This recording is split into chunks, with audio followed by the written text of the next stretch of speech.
The Endless Night. Shadows of the Nameless Valley. Episode 6, Part 4. The heartbeat continued. Slow, massive, impossible.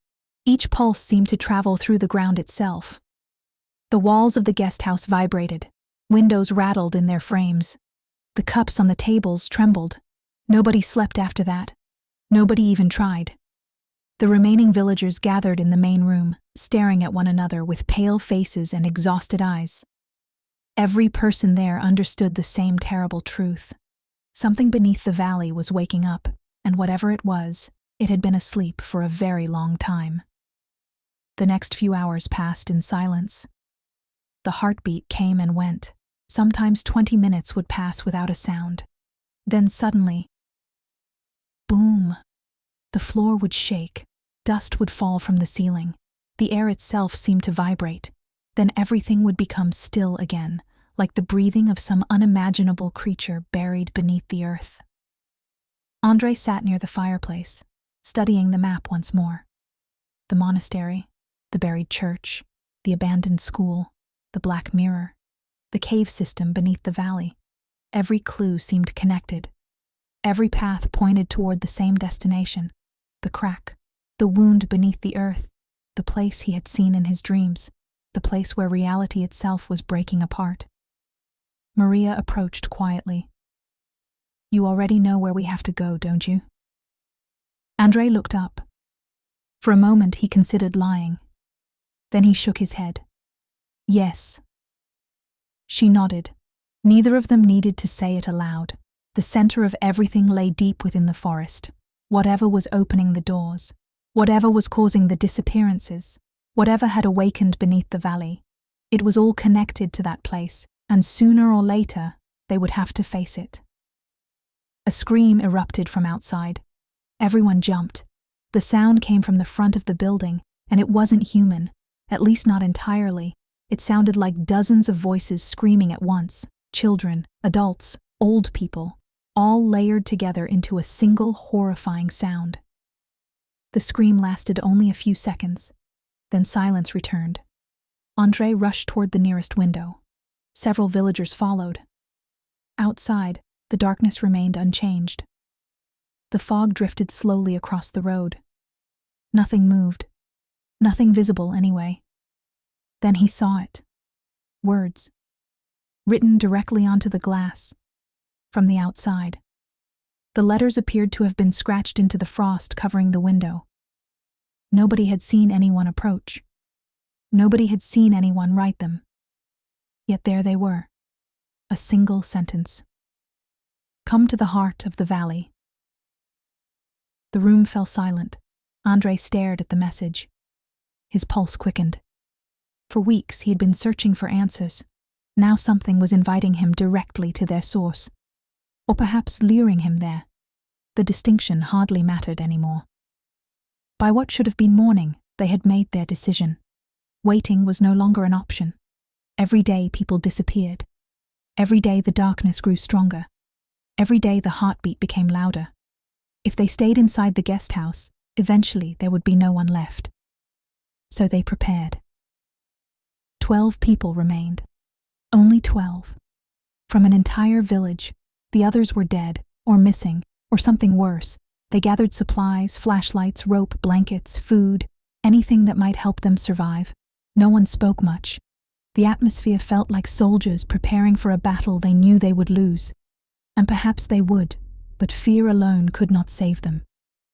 Eventually, André opened the front door. The darkness waited outside. Silent, patient. The fog rolled slowly between the houses.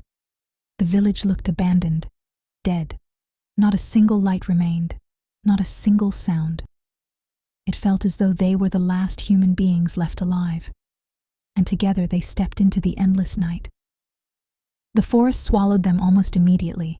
The trees seemed taller than before, their branches twisted overhead like skeletal fingers. The darkness between the trunks felt unnaturally deep.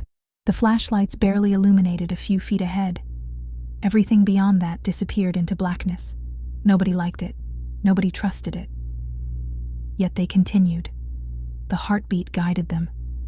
Every pulse seemed stronger now, more frequent, almost as if the thing beneath the earth knew they were coming. Hours passed, or what felt like hours. Time no longer made sense. Without the sun, there was no way to measure it. Only the darkness remained, endless, unchanging.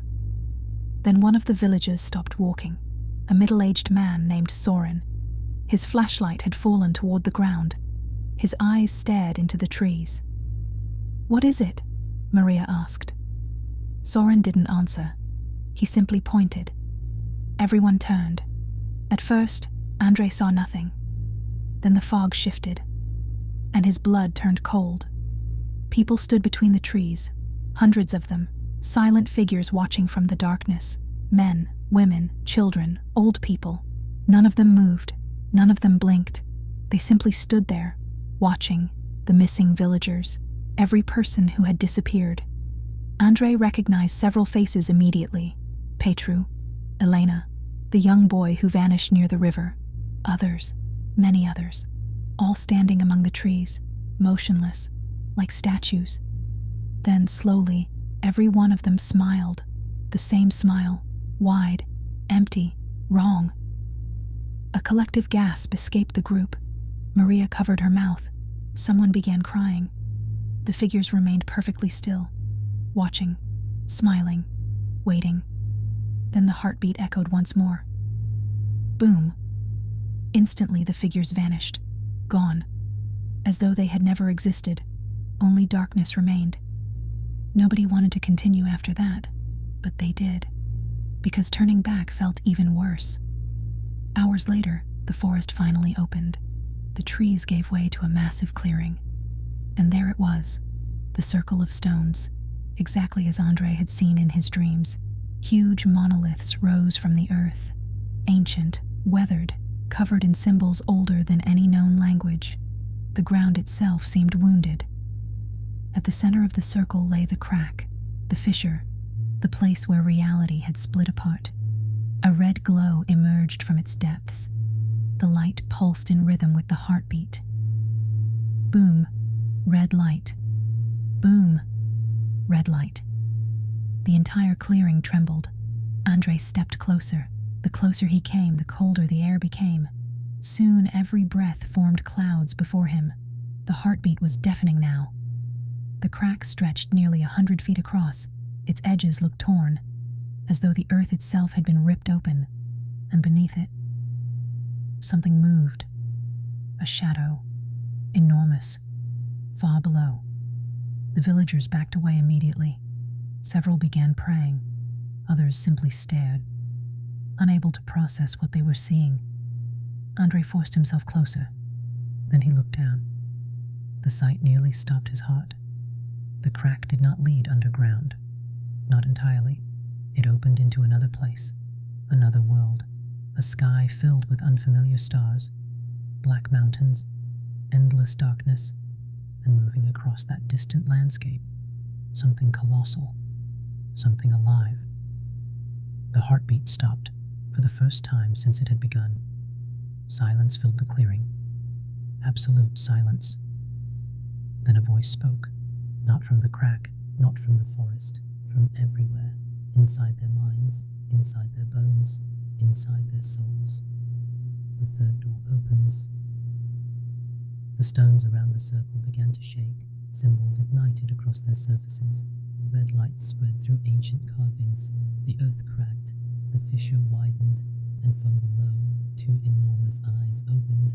Eyes larger than houses. Eyes burning like dying suns. Every villager fell backward. Some screamed. Others couldn't make a sound. The eyes stared upward, directly at them. Ancient, intelligent, hungry. The thing beneath the valley had awakened. Not fully, not yet, but enough. Enough to see them, enough to know they were there. The ground shook violently. The crack widened further. The red glow became blinding, and from the depths rose a roar unlike anything humanity had ever heard. A roar that seemed capable of splitting the world itself apart. Andre stumbled backward. The roar continued, louder, closer. The creature was rising, slowly, relentlessly. And as the first impossible shape began to emerge from the fissure, Andre realized the horrifying truth. The messages, the darkness, the doors, they had never been the disaster. They had only been the warning.